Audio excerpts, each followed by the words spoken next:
Namaste, Jai Bharat.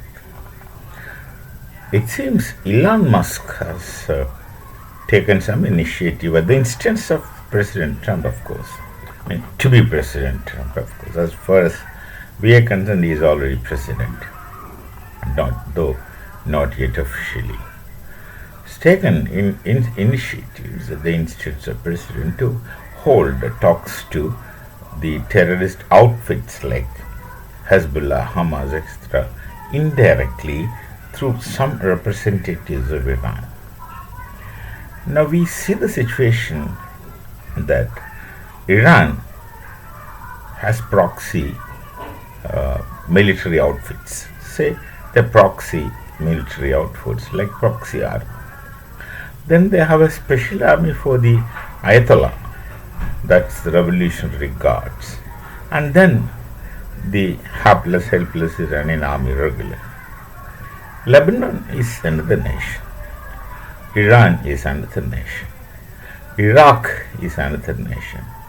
Now, all these people's land gets used by these terrorist outfits. So we don't understand really that what are the kinds of equations between these people. What is the ultimate result from this kind of things is that insurgency, battles, wars, no, really that kind of wars, or proxy wars, and all kinds of things. This is the result. And what do people gain? Ultimately, nothing. There is no gain. But in the name of this, in the name of that, this kind of things happen. Now, there is a nation called, small nation, Qatar. And this Qatar, what is the role of Qatar in this?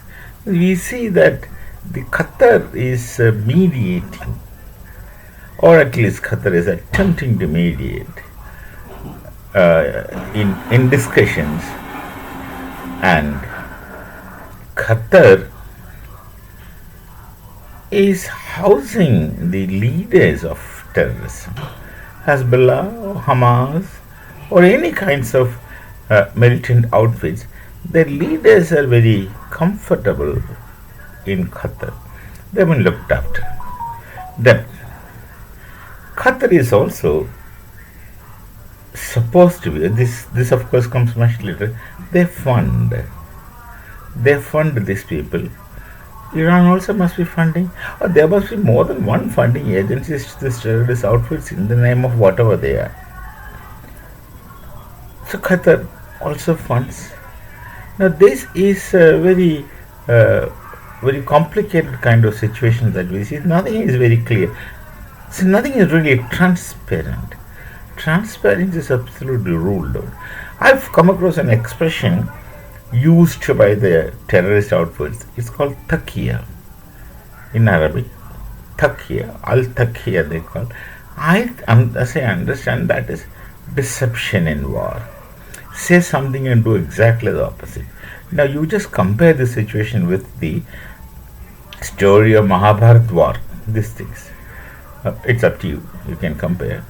How should a battle be fought, and how should the battle be conducted? You can get from the Mahabharata battle, the Bharata battle, of course. And look at what's happening. They have this device built into, I don't know from which text they have getting, built into their kind of instructional system. Taqia, that's deception. Say something, do entirely different things, keep people believing that something is the case, and do exactly the opposite so that the people are taken aback. Surprise, or what surprise? Surprise elements. All these kinds of things. Now who is doing what? No one is very clear. So they cannot be, or we can't expect any kind of transparency in the whole running or show running in this between these kind of things. There's Hamas outfit, Houthi outfits, the Hezbollah outfit, some other outfit with different kind of Hezbollah, other outfits. Okay, these outfits are explicitly present in front of you. Now, unknown outfits, the so-called sleeper cells like agencies who are capable of coming out after a football match to attack someone who's in the opposite, whom they want to. This thing can take place. Who funds them? Who funds them? Who gives them a living? And these people who are involved in this kind of things really go make a living out of it. How is it possible? Who is funding it? Now, the role of Qatar becomes very suspicious. On the one hand, they pretend to be very honest, noble, pleasant. They hold games and things like that. Somehow they want to attract international attention.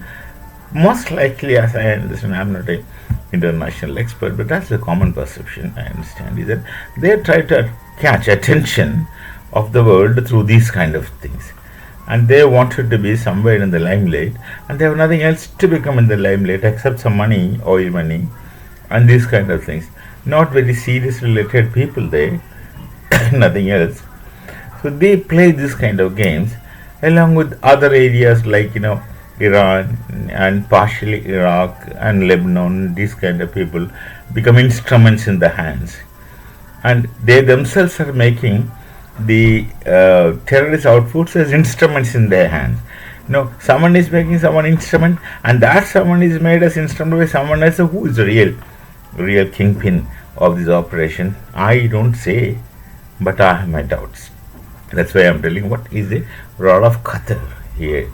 Though Qatar is a very small nation, no one is very serious about them, but then they assume importance and they come to the world, they come to have some say. They do get some attraction, importance. They simply suddenly organize games and involve in these things and hoist the leaders of many terrorist outfits. They live there. Why is this kind of things done? Who may be the real focused culprit? We know that Iran has proxy army. That of course we know the instance of Ayatollah and these kinds of people.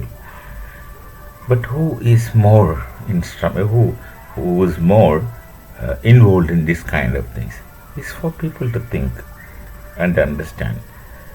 So once these proxies are eliminated, now they are hoping for I think they aspire that this terrorist outfits may put weapons and surrender, but that you can't trust because this Taqia thing is in operation. They say something and do something else entirely different. So that is always possible. So you just can't trust this entire people. Once they operate Taqia, how can you trust now? So maybe some people at least hope that these outfits will surrender, and once there is peace, none of these people have any role because they are not important otherwise. Israel becomes a powerful force, and Israel if it becomes a powerful force in that area, America need not have bases all over the place. All these bases are not necessary. There is not going to be any problem. There is a possibility of change in the scenario, but we can hope that it should be in the positive direction. Should be. Let's only hope. Nothing is certain. This Taqia thing is playing or hanging like the sword of Damocles. We may meet again with something else some other time. Namaste. Jai Bharat. Jai Sri Ram.